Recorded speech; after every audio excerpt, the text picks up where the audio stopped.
most children, growing up means going to school, playing with friends or riding a bike.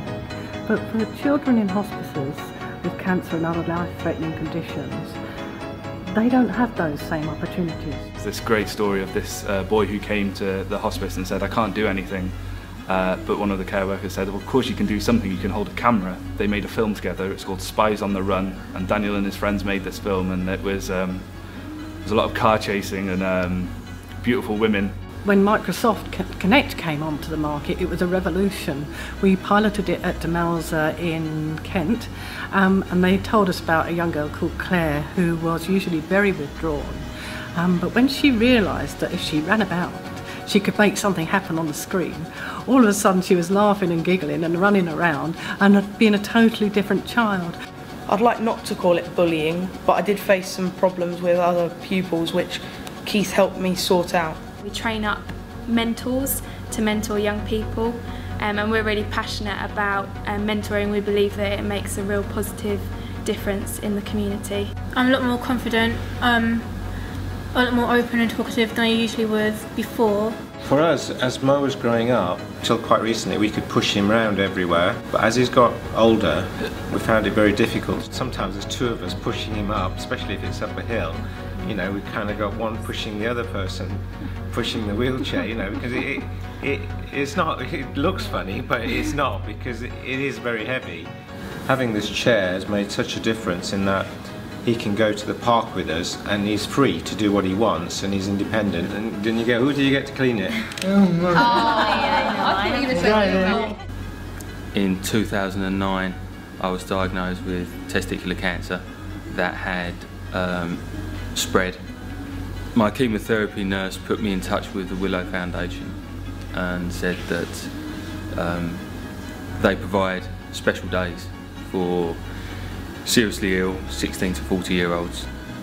I've still got my memories. For those that are less fortunate, their friends and family have the memories, and it is very powerful. The big dream for special effect is that one day every person in the world will be able to enjoy the joy of gaming, and this can be for people who can only move their eyes, severely disabled, through to guys from Afghanistan who have come back and have been injured. Charlotte Knott, she's 4 years old and she lost her arms and legs to meningitis. When she came into the special effect games room, this girl is unbelievable. She is unbelievable. Charlotte was able, with her friends, to play Peggle, which she absolutely loved, and then she was doing frog impressions, because there was the game Frogger as well. She absolutely adored that. And what we're able to do, we are testing with Charlotte as part of a special effect loan library, an adapted Nintendo Wii. So we work with children from sort of 0 to 18, children that have been referred to us for support, where they've had somebody in their family who is seriously ill, or have had somebody in their family die recently. My dad died the day before my little brother was born. You know, I do lots of memory work.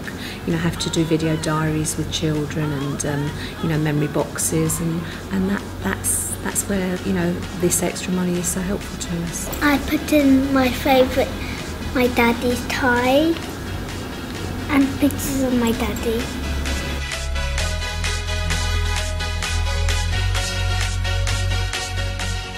Thank you, GamesAid, you made a great difference to life and children in hospices. Thank you, GamesAid. Thank you, GamesAid, for everything that you do. Thank you, GamesAid. On behalf of Chloe and all the other parents that Special Effect help, thank you. Friends!